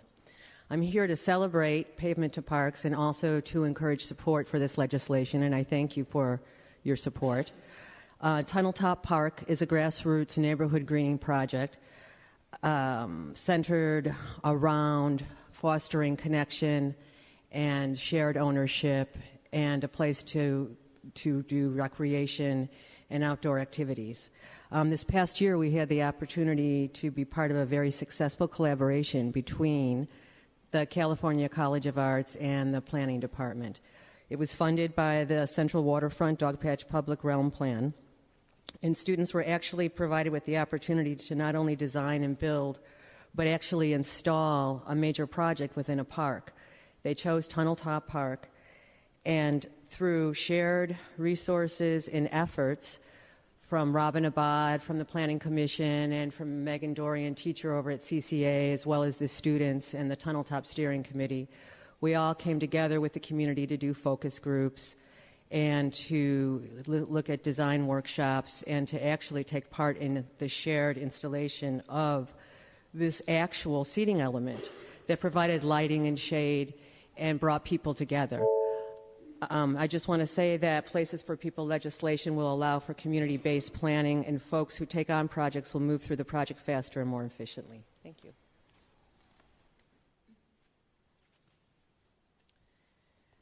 Good afternoon. Darcy Brown, Executive Director of San Francisco Beautiful. We advocate to retain civic beauty and neighborhood character in San Francisco. And as our city becomes more and more exclusive with guarded and gated apartment buildings that are reducing the amount of space available to the public, San Francisco Beautiful feels that it is critical that we encourage more public open space where people can connect freely. And as construction becomes more and more homogeneous, it is critical that our neighborhoods be allowed to express their unique personalities through the creation and stewardship of public space to retain community connection. We encourage you to support this legislation, and thank you, Supervisor Wiener, for forwarding it. Good afternoon, Supervisors. My name is Marcos Major, Director of Climate Action Now. We've had the pleasure to partner with Pavement to Parks this year with the Playland at 43rd Avenue project. And of course, our goal is to teach people about climate change by removing pavement to build organic educational gardens and habitat gardens. And Playland is a living, excellent example that not only does it bring community together, like all of these folks, it also brings creatures together. And so once where there was asphalt, there's now roly-polies and hummingbirds and butterflies all hanging out with all the young people and middle-aged and older people as well, all hanging out in the habitat. So, and I'll say also, as I worked for a while as a city employee with the Department of Public Works, Bureau of Urban Forestry, and we had many calls, inquiries about, what about the street parks and what about these? So I think, the better the interagency communication can go, which this legislation is attempting to create. Thank you, Scott and Neil and Robin, everyone. The better it will be for all of us who are doing nonprofit work, having to literally pound the pavement to get this legislation get to be a little bit smoother. So thank you all for this. Thank you, Scott. Supervisor Cohen, thank you. Next speaker. Hello, I'm Susan Ryan. I'm here in support of the Places for People legislation. I'm speaking as a beneficiary of Pavement to Parks program. I'm a community steward for Playland at 43rd Avenue, and I think the fact that we have so many people here who have been involved even in this room and can speak to the social fabric that's built speaks to the community that has been created. Again, the flowery language. Which one was the flowery language? Again, Playland at 43rd has built the social fabric of the neighborhood. And it's similar to the guy with the parklet was talking about. It's true. There are people, young and old, and everywhere in between. There's kids zooming around on bikes. Where else can you safely, in a big space, ride recklessly on a bike with a helmet? There's kids who are eating the kale from our garden. We pulled up some carrots yesterday, and the kids were just like in awe. So it's great to see how people are using it. I've met so many people that I didn't know before, and I've lived in the neighborhood for 30 years. So we are creating community there. We are building a neighborhood that didn't necessarily exist, even though Outer Sunset has been a kind of a stable neighborhood for many years. We're also collaborating with agencies in the neighborhood, Sunset Youth Services, Self-Help for the Elderly, so we're bringing in and engaging more community. And so anything we can do to help streamline this process and make it easier for other communities to build and engage the citizens of the neighborhood, I support, and I think this legislation will do that. Thank you. Next speaker. Good afternoon. Excuse me. Good afternoon, supervisors. My name is Ruel Daniels, and I'm the Director of Neighborhood Partnerships for the Yerba Buena Community Benefit District. I'm here today to urge you to support the Places for People program to streamline and clarify the community-led placemaking process in San Francisco.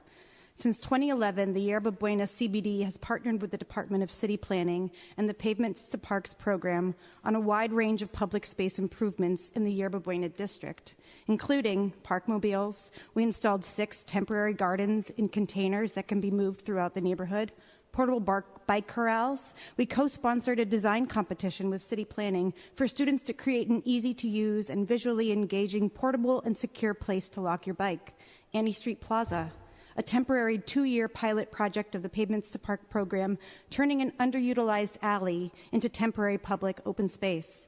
Living Innovation Zones, Pause on Market Street at Yerba Buena Lane, a 3-year installation and partnership between City Planning and the Exploratorium to create an interactive and creative way for people to explore public open space. And we have over 30 more projects identified in our Street Life Plan that we'd love to implement.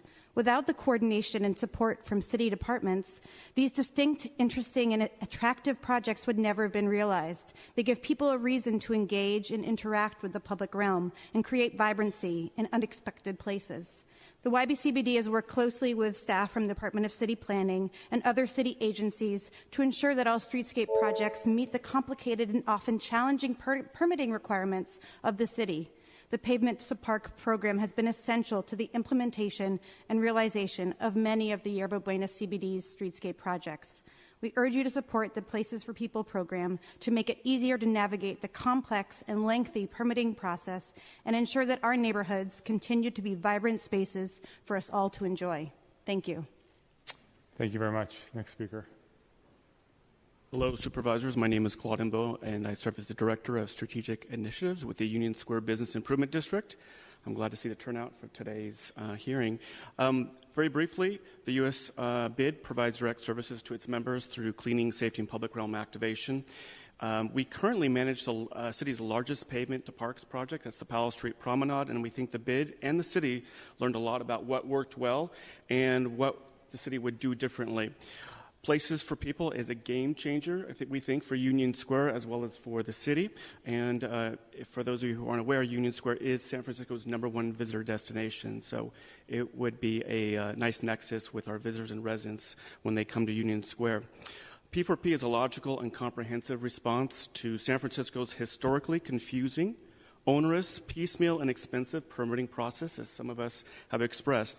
There's also a very real urgency to approving P4P. It's an opportunity for San Francisco to be innovative, unique, and dynamic in an increasingly field of more nimble and, frankly, hungrier cities vying for a share of the visitor market. There's an economic and health argument to be made for vibrant streets and sidewalks, which has already been made. Critically important, we think, is the revenue generation component of the legislation. As someone mentioned, it's very expensive to maintain public spaces, and we like the revenue generation component that allows money to go towards towards staff and time to maintain these public spaces. Lastly, the P4P legislation is very real for us. We've identified 14 alleys in Union Square for public realm activation. In fact, the planning department awarded us $50,000 to activate Campton Alley. If you are familiar with Campton Alley, it's been a long neglected alley, and we have a proposal into planning to activate it with food trucks, carts, etc. But we need the P4P legislation to do that because it's a game changer for us, and we think for the city. So we strongly urge you to support this piece of legislation. Thank you. Thank you. Next speaker. And to the last speaker, I just want to say to the last speaker, congratulations for getting the lights in Maiden Lane back on.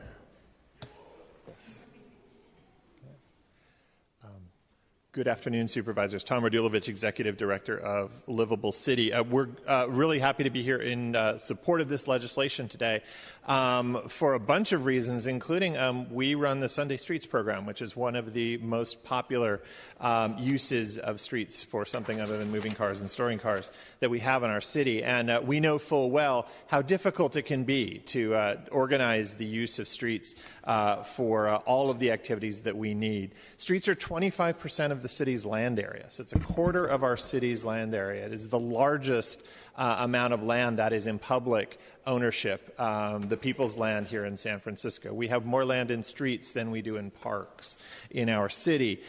It's also a bureaucratic morass. It is incredible. There's so many agencies that manage some aspect of streets. Many are, very singular in their focus, looking only at really one aspect or one set of systems in streets. And using them for anything other than the movement and storage of cars is much, much more difficult than it needs to be. But because it's so much of the public space in our neighborhoods and pretty much all the public space that a lot of neighborhoods are going to see, since buying land for parks and other uses is so expensive, we need to get a lot smarter about how we use it, because streets are incredibly important for social cohesion, as was mentioned, for building community, for the economic life of neighborhoods, for the ecological life of neighborhoods, and to allow people in an increasingly dense city to connect and enjoy good urban livability. So we urge you to support this legislation today. We think it's going to really clarify roles and responsibilities in the city, set a group of standards. We won't need to do every project ad hoc. We're going to begin to develop some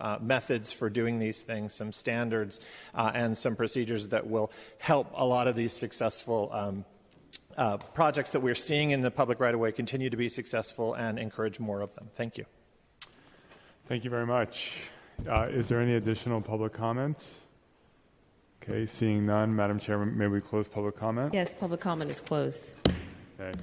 Thank you, Madam Chair, and again, thank you for scheduling this item. I want to thank all the members of the public who came out.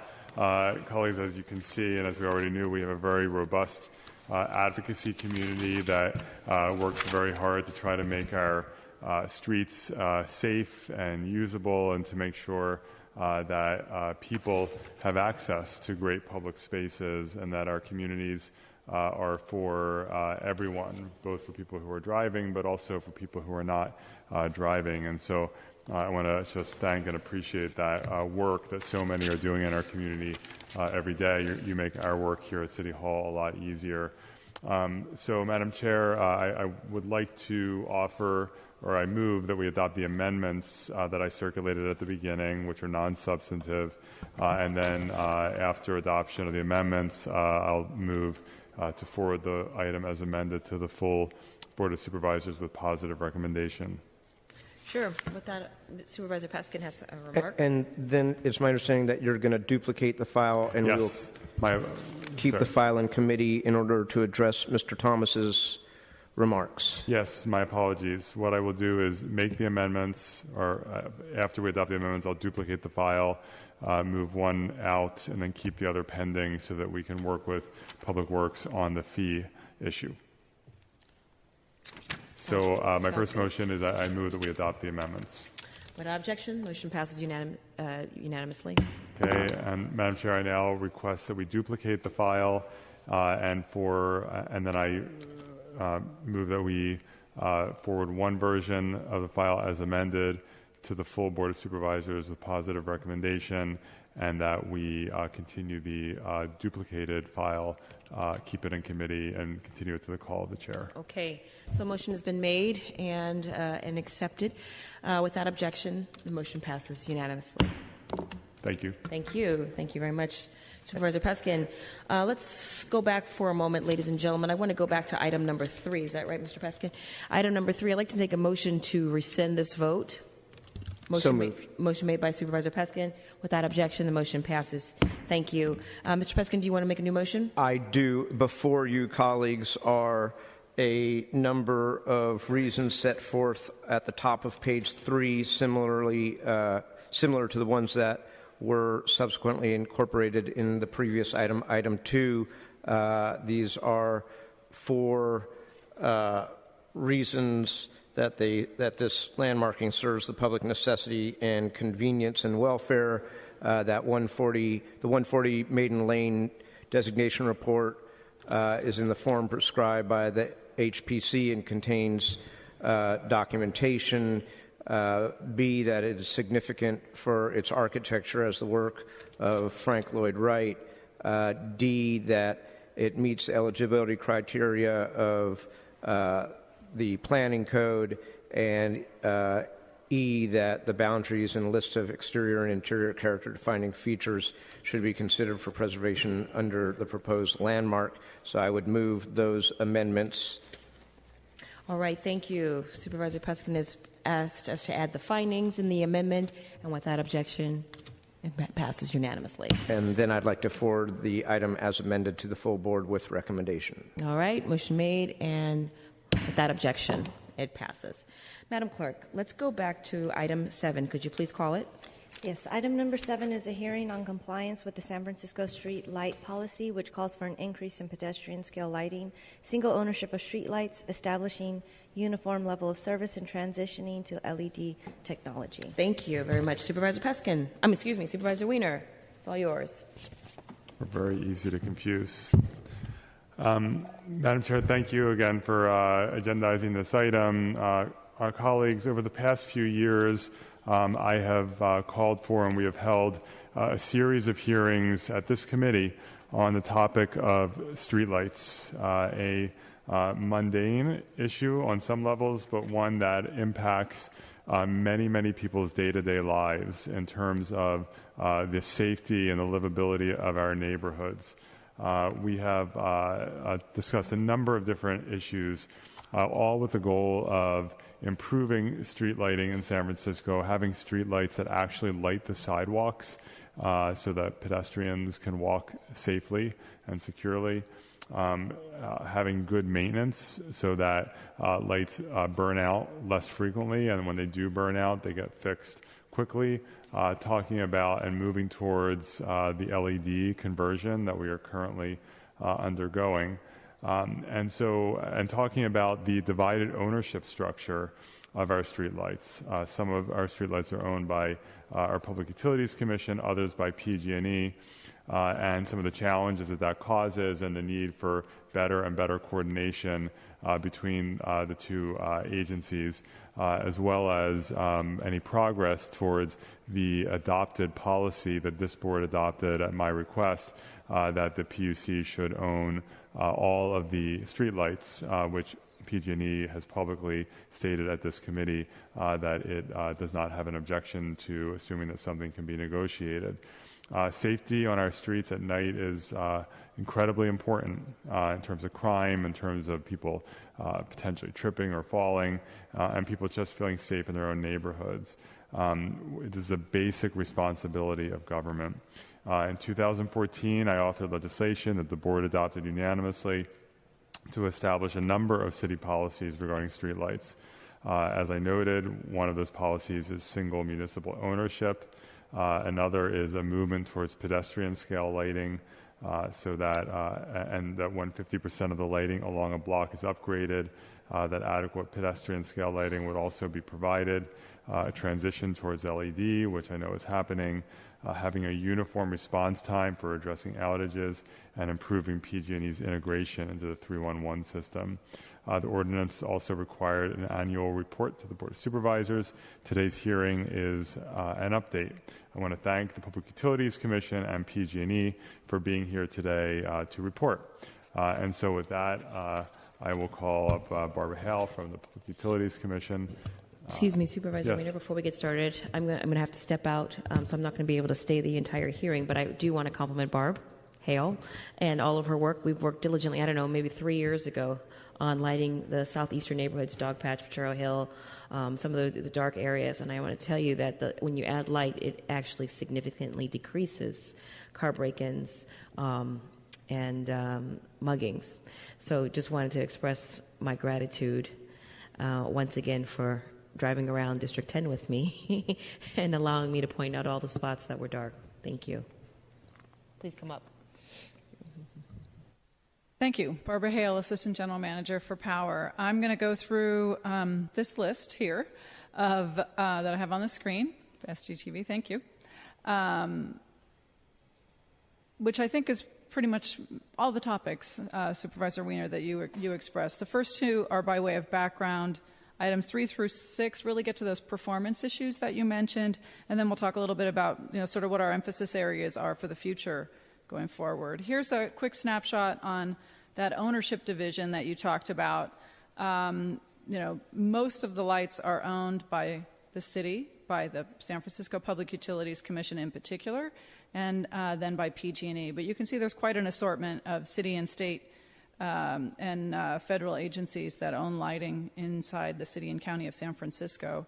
When you look at the ownership breakdown focused on PUC and PG&E, you can see here on this map an illustration that shows sort of from dark blue to through the blue, lighter blues and grays to green, the dominant PUC ownership being the dark blue. So then as you go down the scale there in color, the PG&E ownership increases. So that gives you a quick snapshot on that. We also have some series loops or regulated output loops here in the city. They are kind of an emphasis area because they are challenging for performance. So I've just highlighted those here. Some are owned by PG&E, the yellow and red, and some are owned by the city, black and blue, with red and blue being series loops that have been converted. These are of note because these are the 50 to 90-year-old systems that operate like those old holiday lights where when one bulb went out, the whole string of lights would go out. That's the same thing that happens on these streetlight circuits. So they're an emphasis area for our repairs. So if you're having trouble or outages with streetlights or circuits in San Francisco, what should you do? Well, first off, you should contact the city via our 311 system. You can do that either by dialing 311 from a phone, or you can go online to sf311.org. We also have a handy Streetlights app that the PUC created called Streetlights SF. So if you're standing in a dark corner waiting for a bus, feeling uncomfortable, you want to report a light that's out, you can do that electronically. Your phone will locate where you are, and it will tell us specifically where the problem is, and we can roll a truck and take care of it.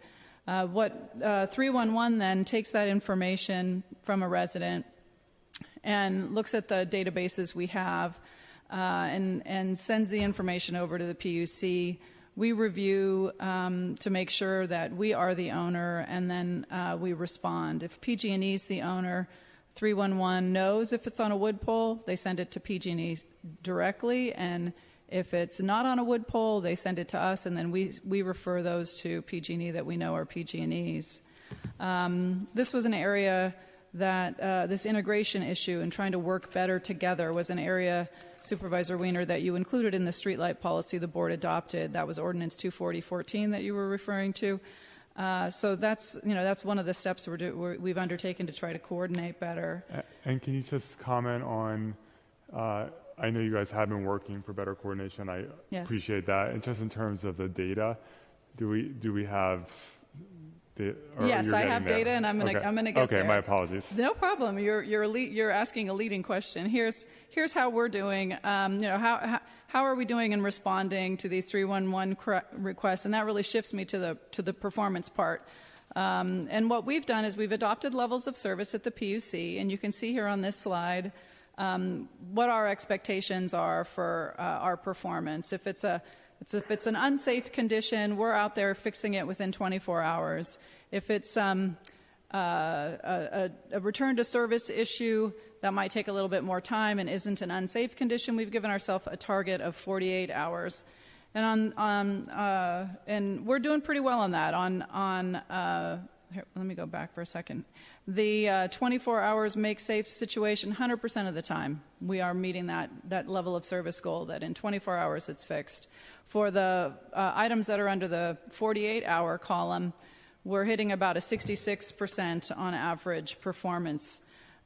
Just in this last fiscal year, we had 3,520 of those sorts of requests. When you look at how many days there are in business days there are in a year, we're repairing on average about 14 of that type of issue each working day. And a factor that affects our level of service goal performance is unplanned and unscheduled work. And can you just yes? When you say we, you're referring to the PUC lights? Yes, I am. I should be clear about that. I'm just talking about the San Francisco Public Utility Commission performance. It's my expectation that PG&E will speak to PG&E's performance. Okay. But in terms of the integration, though, and the data on that? Is that also coming later? No. So we are including. I should back up.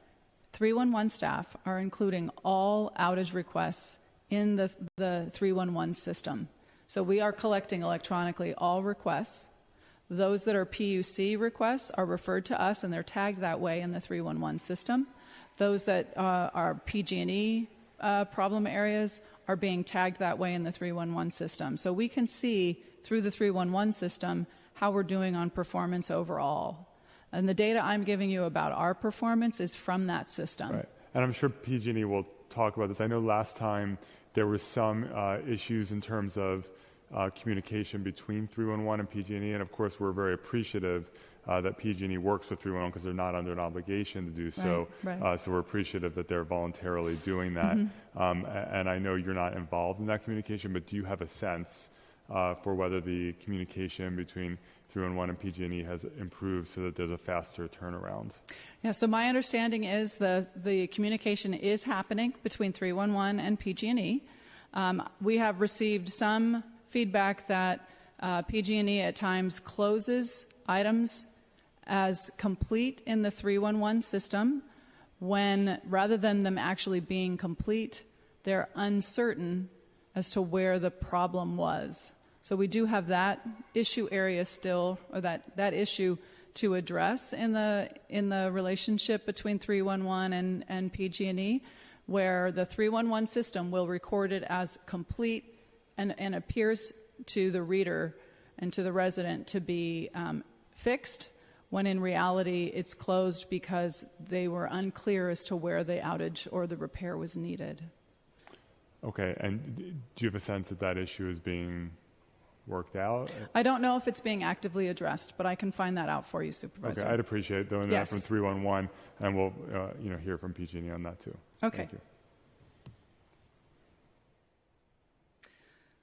So then looking first at the unscheduled outages or unscheduled workload, you can see here there's quite a bit of work that comes to us that's not on our list of to-dos, but it kind of comes at us through other obligations. 311 is a piece of that, and we're managing, I think, that pretty well with that 66% performance rate and the 100% performance rate.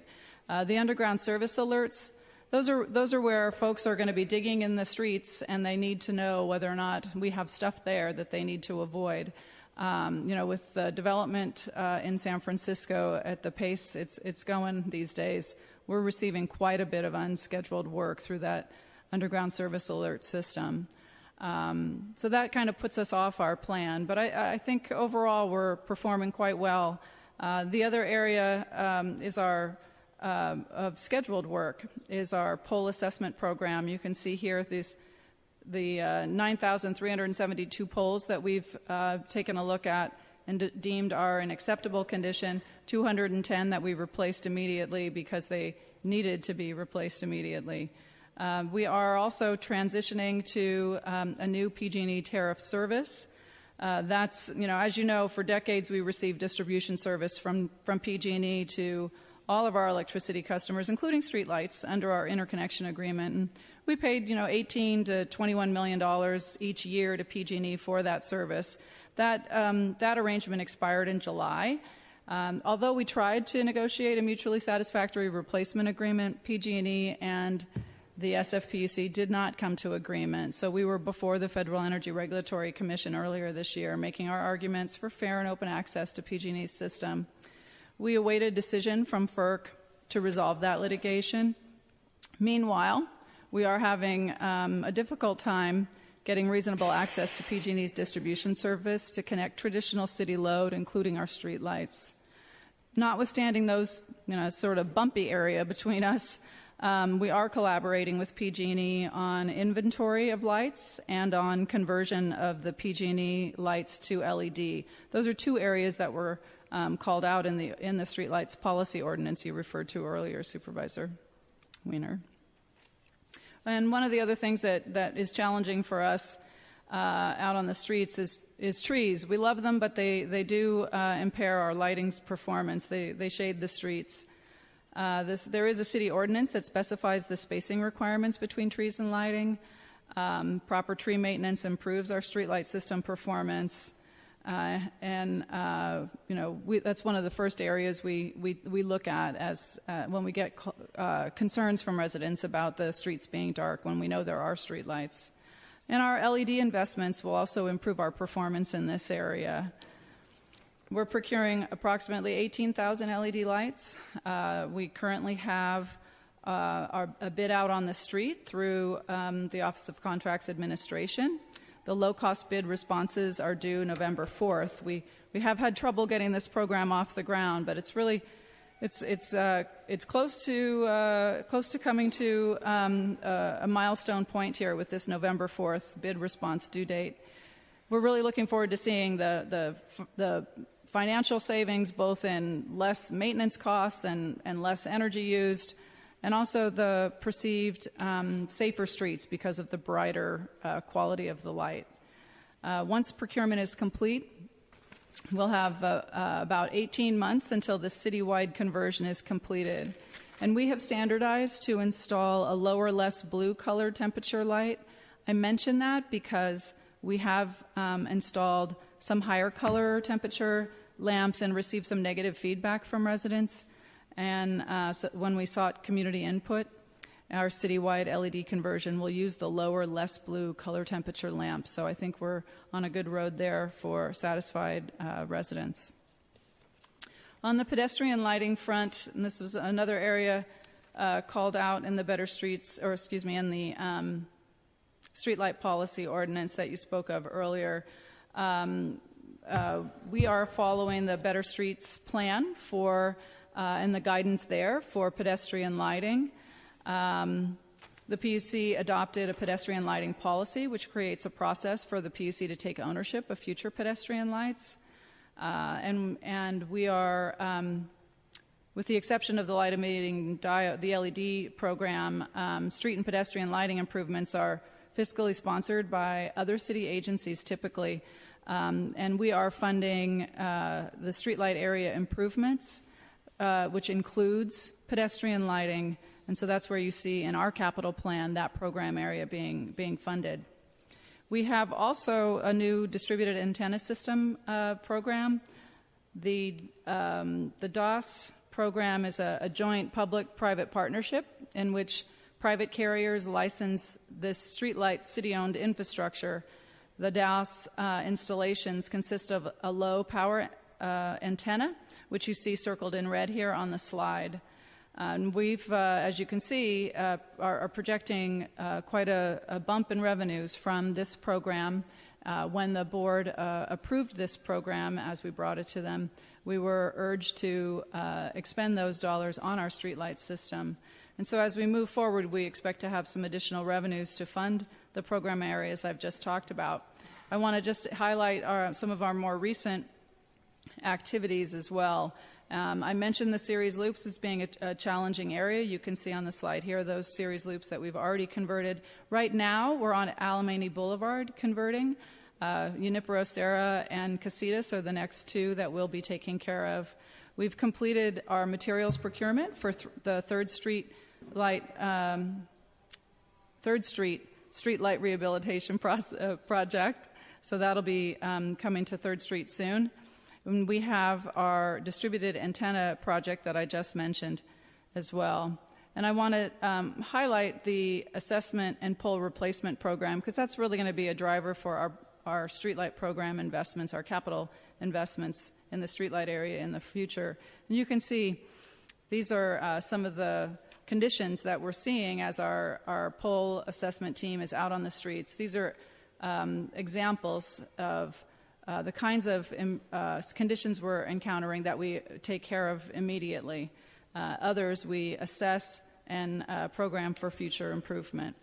And with that, I'm happy to answer any questions that you may have before you hear from PG&E. Thank you, and thank you for the presentation. Just a few questions. So first of all, in terms of the average number of days it's taking you to fix streetlight problems, is that 2.75 days? Yeah, that's overall, which includes the 48-hour item. So 66% of them are done within 2 days. Okay. And this page with the chart about SFPUC level of service goals. Yes. I don't understand the column about greater than 48 hours, about 21 days, 180 days, 30 days. Let me just flip to it so I'm on the same page as you. So you're talking about the third column, greater than 48 hours, repair, replace. So these are conditions where typically we need to make a purchase to replace a knockdown pole or to assess the paint conditions and send a truck out. These are typically situations where it's not a safety concern, with the exception of the knockdown. But we've given ourselves more room to address those concerns, in part because the reality of some of the inventory issues we have. We need to make purchases before we can make the repair for some of these, but also because they typically aren't, paint damage typically isn't a safety in the street concern. So when it says leaning is 24 hours to check and make safe, and then 180 days to repair or replace it? Yes, so we check it and make it safe in the 24-hour period. If we're certain it's not going to fall over, we can leave it, make the order, so we have an operating light that's leaning as opposed to no light there at all. So leave it there, leaning, it's safe. Make any orders that we need to make to come back out and make the repairs and eliminate the leaning problem. And that we give ourselves more time to take care of the 180 days. Great. And now in terms of pedestrian scale lighting, I understand the sort of the policies and the interactions with the Better Streets Plan, but can you give an update? Are we doing more pedestrian scale lighting? I know, we unfortunately created this streetlight system back in the day during a time period when for whatever reason the country sort of went a little kooky with maybe with architecture, but also with designing everything around vehicles. So wide streets, ripping up streetcar tracks, just really building everything around the car and forgetting that not everyone is in their car all the time and not everyone has a car. And so part of that was just it's all about lighting streets for cars, and lighting streets for pedestrians is an afterthought. And if there happens to be a tree there, it's going to block all the light. So I know it's a major undertaking to truly transform the city to pedestrian scale lighting. I hope that one day we get there. But if you could just let me know the actual tangible progress we're making. Yeah, so we now have pedestrian lighting requirements in our specifications. So when a new block is an old block is being converted into a new block in San Francisco, the project sponsor is required to install not just street lighting, but also pedestrian lighting to city specifications. So as major improvements are occurring on a block-to-block basis in San Francisco, or substantial street footage, pedestrian lighting is being installed. We also are evaluating our LED conversions to include measuring the pedestrian, the amount of light that hits the sidewalk for pedestrians in those in the conversion programs. So we are looking to both street and pedestrian lighting quality as we perform our lighting analysis. We also have prioritized converting to LED stairways and pedestrian bridges that are listed on the city's streets as public rights-of-way. So you're seeing better quality of light in those pedestrian-focused areas, and the PUC is taking care of those areas now. Do you have any sense for how long it's going to take, and not to convert the entire city, I know it's a long-term project, but until we can see a critical mass of pedestrian-scale lighting in San Francisco? In the next 5 years, do you think we'll see tangible changes? I would be completely guessing if I gave you a number as I stand here today, Supervisor, so I can come back to you with that. I need to work with planning to see what they're seeing for major street improvements. So, because that's where those rules that we've laid out at the PUC would then come into play. is when we have major improvements that have street front footage.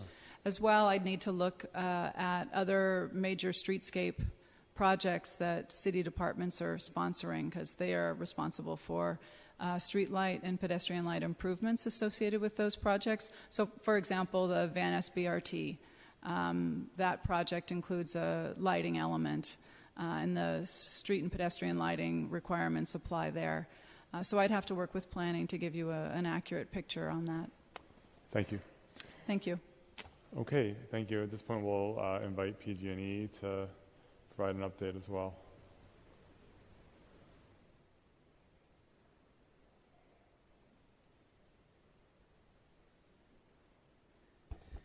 Hi, good afternoon, supervisors. Thanks for having us and giving us an opportunity to share with you an update on PG&E's outage repairs and RO loop replacement and a couple of other issues that we've been working with the PUC on. I unfortunately don't have an electronic version, but I do have a paper copy. If the Madam Clerk, if you can help me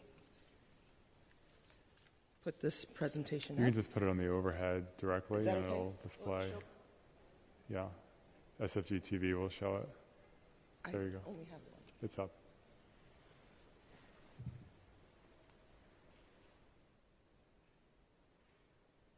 So with that, let me introduce myself. I'm Alicia Burt, Public Affairs Manager for PG&E.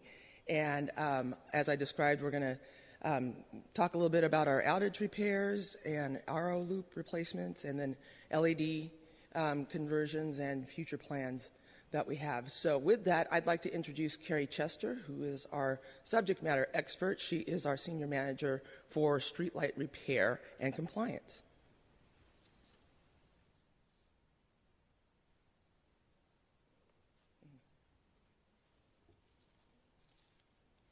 Thank you. Good afternoon, supervisors.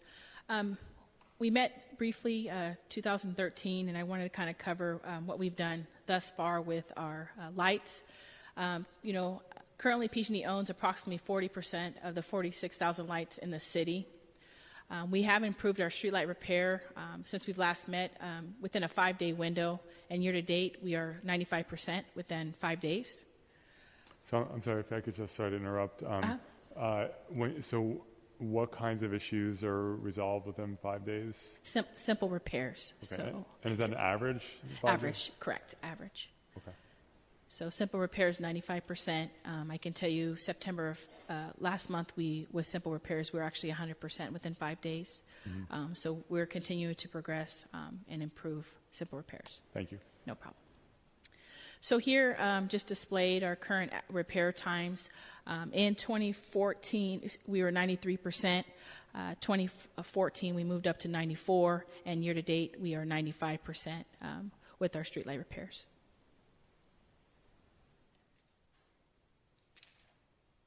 Okay. Just to move on, our regulated output, our RO loops. Currently, we have completed converting 9 RO loops, which would be a total of 571 lights. Active 2006 projects, our 2016 projects include 4 RO loops, which we've noted, and we anticipate completing a total of 121 lights by the year end. So again, loop 340 is 9th Avenue to 12th Avenue. We have loop 556, which is Howard Street. Loop 511 and 528, which is Post Street and Van Ness to Mason Street. And then we also have 10 RO loops remaining, which we will complete, which is a total of 451 lights in 2017 and 2018.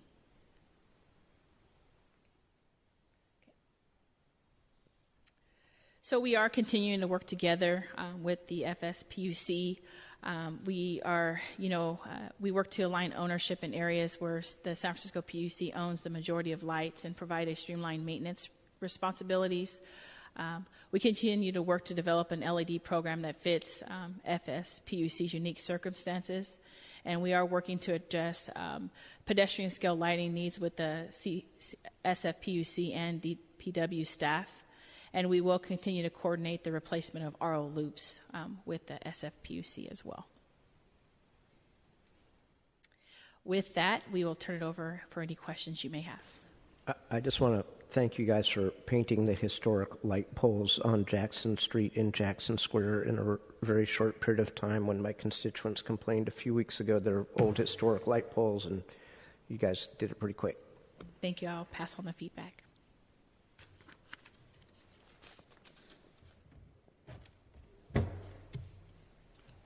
Oh, yeah, sorry. Oh. Go ahead. I just, if I could, Supervisor, I did hear your concerns about the 311 interconnection and interaction, so I'll be working with Barbara, and we'll find the right resources in order to address that. Yeah, do you, I mean, just since obviously PG&E is directly involved, has that communication improved? I'd say for the most part, yes. We do have a little bit of issues we're working offline on, just some outages sometimes that occur where, we're working in that system, the 311 system, or sometimes, there's outages and we can't get into the system. And then the daily reports sometimes are sent a little bit later in the afternoon. But I believe our communication has, from 2013, improved. And when you say you can't get into the system, can you just clarify what? Sure. For our... there's an outage, so we can actually go in and work and close out orders, et cetera, during those outages. But we'll continue to work with 311 to improve that performance. But I'm sorry, is it a 311 issue that you're having? It is, correct. It's a 311 issue that happens. And have you been working with 311 to try to? We have. We do notify staff, and then we tend to get the report later in the day, where it tells us what new requests have come in from San Francisco residents. So we'd like to work on that process to get that report a little bit earlier in the day. Okay. And then in terms of the issue that Ms. Hale raised, that at times the PG&E 311 will close out the PG&E outage before it's actually fixed. Do you know what she's referring to? No, I do not. I know there are cases where, when we do get a 311 referral, we will try to contact the customer, the resident, and if we're unable to, after a certain period of time, we will close them out with a message to contact PG&E. So I'm not aware of any cases that way, but we can work together on that. Okay, that would be great. Thank you. Thank you. Anything? Okay. Yeah, thank you very much. Thank you for the presentation. Maybe you can help our SFMTA preserve those historic street lamps on Van Ness Avenue. Actually, those are PUC owned, aren't they? Or are those PG&E? No, they're PUC. I mean, they're the cities. I was just thinking that maybe they can help us. Okay. Thank you very much to both PG&E and the PUC. I will say that I have noticed in general, I think we're getting fewer constituent complaints overall in terms of long-term burned-out streetlights. So I do feel like there's been progress made. So I want to thank everyone for the work that's gone into it. Okay. At this point, we'll open it up for public comment. Please come up, Mr. Radulovich. Tom Radulovich, Executive Director of Livable City. Just wanted to thank you, Supervisor, for keeping this issue on the front burner. It's street lighting is an important part of urban livability, whether it's done well or done poorly. And in San Francisco, we often do it poorly. On the issue of street trees, my goal, and I think the goal of the city officially, is to have a healthier tree canopy. But if you construct your lights too high, if you use kind of 1950s highway style standard for lights, then you're always going to either have healthy tree canopy and no light on the sidewalk, or you will have no tree canopy and light on the sidewalk. So pedestrian level lighting really helps fix that fundamental disconnect between two areas of policy in the city. I was very disappointed years ago, before you were supervisor, when Dolores Street got new street lamps. I was told, you're going to love them. They're basically a 1950s highway-style fixture in Edwardian drag. It's too high. It lights the road where there's the healthy tree canopy, and we're really fortunate on Dolores to have some really big, beautiful trees. There's no light on the sidewalk. So we just can't replace in kind or in a different style. I think in many places the street lighting really needs to be rethought. The other issue that we need to be very mindful of is light trespass. As I mentioned, the city is getting denser. We're adding more and more people on commercial streets as new residents. I lived on Guerrero Street for many years, and the thing that we found is with those really high highway-style streetlights, there's a terrific amount of light that floods into second and third story windows. If you set the lights lower, if you shield them, then you get more light on the street and the sidewalk, less in people's windows. So I'm hoping that the city keeps thinking strategically about street lighting. The maintenance piece is very, very important, but really integrating them into streetscapes and being mindful of what our goals and objectives are today, whether that's health, livability, urban forest, is also very important. Thank you very much. Thank you, Mr. Dulovich. Is there any additional public comment on item 7? Seeing none, public comment is closed. So I will, Supervisor Peskin, if I could entertain a motion to file this item.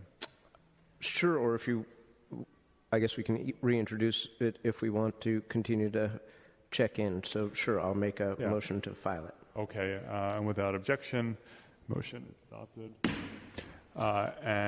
Madam Clerk, is there any additional business before the committee? No, that concludes our business for today. Okay, then we are adjourned. Thank you.